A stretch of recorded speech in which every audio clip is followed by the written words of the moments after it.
Dear students, I am Israul Haq, lecturer English, teaching you class 12th. We are at page number 92 of the textbook, and the topic we are going to close Dr. C.V. Raman, the celebrated genius. We have completed the text explanation and then notes, and now study skills. Look at the following words: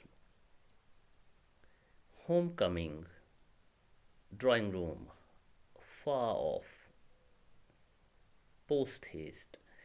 All these are compound words. Home coming, दो words हैं मिलाकर home coming compound word बनता है. Drawing room, drawing अलग word है, room अलग word है, और जब मिलाएंगे हम इन्हें तो एक नया वर्ड बनता है ड्राइंग रूम, कंपाउंड वर्ड. इसी तरह फार अलग है, ऑफ अलग है, दोनों प्रिपोजिशन है. तो हम देखते हैं मिलाकर इनको फार ऑफ, बहुत दूर, देन पोस्ट हेस्ट.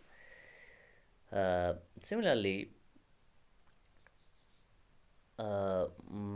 ये जो कंपाउंड वर्ड्स हैं,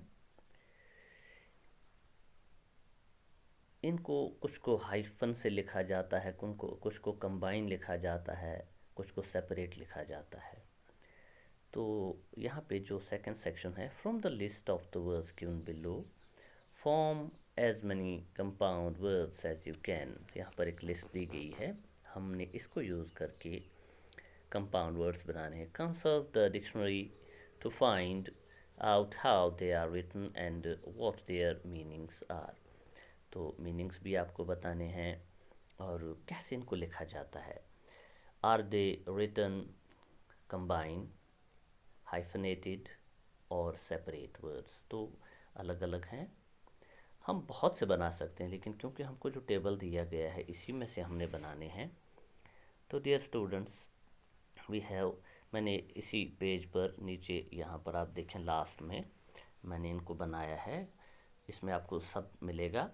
एक तो दो दो वर्ड्स कौन से मिलाकर हम एक कंपाउंड वर्ड बनाते हैं, और फिर ये भी कि क्या इनको अलग लिखना है, हाइफनेटेड लिखना है या कंबाइन लिखना है. मैंने सब आपके लिए यहाँ पे किया है. तो hope it will help you. Now first word here is T and the second from the group is planter. T plus planter जो फर्स्ट पॉइंट है आप देख सकते हैं नीचे.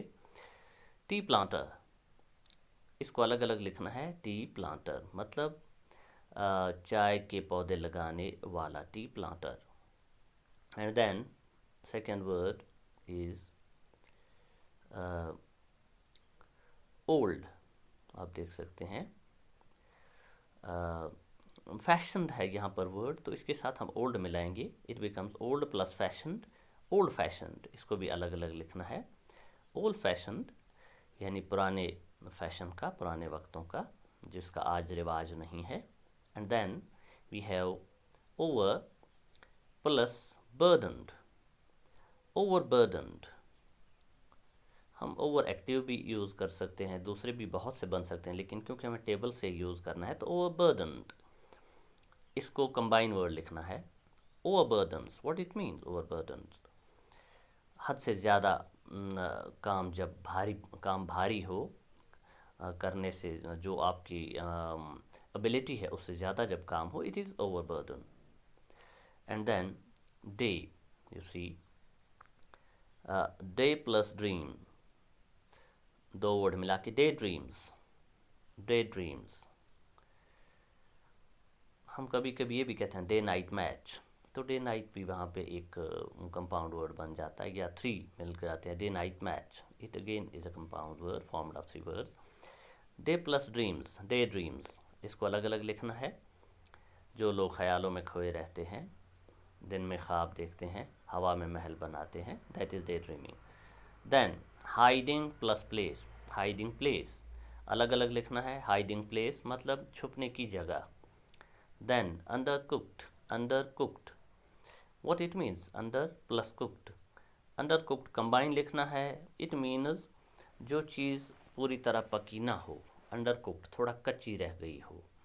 then sweet dish, sweet potato भी लिख सकते हैं हम. स्वीट ड्रीम्स भी लिख सकते हैं हम, लेकिन यहाँ पर क्योंकि वर्ड इससे ही हैं ग्रुप में, स्वीट डिश अलग अलग लिखना है, मतलब है मज़ेदार सब्ज़ी। देन हेडेक कंबाइन लिखना है, हेडेक, और यू कैन से बैक एक, दोनों वर्ड यूज़ होते हैं, हेडेक सर दर्द, बैक एक कमर दर्द, तो कंबाइन लिखना है। देन फ्लैश लाइट कंबाइन लिखना है, फ्लैश लाइट बहुत तेज़ लाइट, या गाड़ी की अगली जो हेडलाइट्स होती हैं उनको हम कह सकते हैं flash light. Then sea side combine लिखना है, समंदर का किनारा, sea side. Then come to here 11th point, snake plus charmer, snake charmer मतलब सांप पकड़ने वाला, स्नेक चार्मर अलग अलग लिखना है। ग्रैंड प्लस मदर या grand plus father, grandmother, grandfather, granduncle, granddaughter, ये कंबाइन लिखना है, it's written combine. Grandmother, then दादा दादी या नाना नानी। Then firearms, firearms मतलब होता है वो हथियार जो जिनमें बारूद यूज़ होता है, मतलब बंदूकें वगैरह, बम वगैरह, all these are firearms, तो कंबाइन लिखना है, fire plus arms, firearms, gap नहीं रखना है। Then twin kite, twin kite, twin kite, हाँ ट्विन काइट तो ये काइट की ही टाइप है। ट्विन काइट एक धागे से दो पतंगों को जब उड़ाया, तो it's twine kite, it's twine kite मतलब वो धागा जिससे काइट को उड़ाया जाता है, ट्वाइन काइट, उस धागे को कहा जाता है जिससे काइट बांधी जाती है। ट्वाइन का असल मतलब होता है खूब मुड़ा तोड़ा, दैट इज़ ट्वाइन काइट, तो वो रस्सी काफ़ी मजबूत होती है, उसका नाम है यहाँ पर। Then we have to use these same some of these combine what you say these compound words here in these points given. Now use some of these words to fill in the blanks. Praveen learned to handle snakes from a snake charmer, यहाँ पर snake charmer सीधा लगेगा ये। And then second, he has been sleeping for the past 1 hour, वो पिछले 1 घंटे से सो रहा है, because he was suffering from headache, क्योंकि उसके सर में दर्द है। Then third point, his mother was worried because he was out into the dark without a dash dash, वो उसकी माँ बहुत परेशान थी क्योंकि वो बाहर गया हुआ था अंधेरे में, विदाउट ए फ्लैश लाइट, उसके पास कोई अच्छी लाइट भी नहीं थी। Then fourth point, Rita gets into trouble because she never pays attention in class.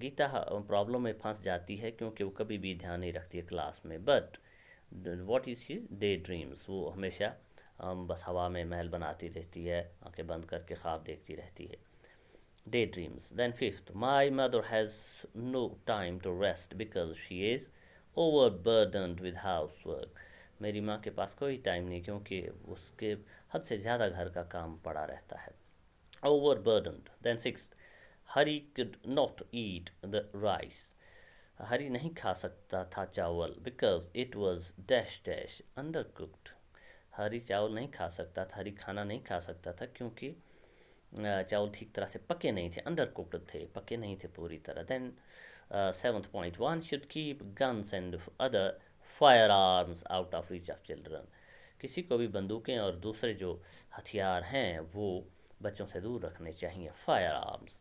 Then eighth point, he works in the tea garden of Assam, वो आसाम के टी गार्डन में काम करता है एज ए टी प्लांटर, वो चाय के पौधे लगाता है, टी प्लांटर है वो। Then eighth point, he works in the, ये तो हो गया 9th point, Rashil looked tanned and healthy on returning from her vacation to the dash dash, राशिल बहुत अच्छा लग रहा है या लग रही, राशिल बहुत अच्छी लग रही है क्योंकि वो वापस आई है अपनी छुट्टियां मनाकर सी साइड, कहाँ से, सी साइड से। Then Sheila gave into temptation and agreed to take a second helping of the grandmother. तो शीला ने अपनी ग्रैंड मदर से दूसरी बार हेल्प ली। तो डियर स्टूडेंट्स, इस तरह हमने ये कंपाउंड वर्ड्स बनाए, we made them, and also I taught you how to write them, whether combined, whether putting a gap between the two words, or with hyphenated. Most of them are not here hyphenated. And then we also filled the blanks here with the same compound words. And that's all about this chapter. We have completed the topic Dr. C.V. Raman, the celebrated genius. And dear students, if you stay tuned, we'll start tomorrow the next chapter, Love Across the Salt Lake. Okay.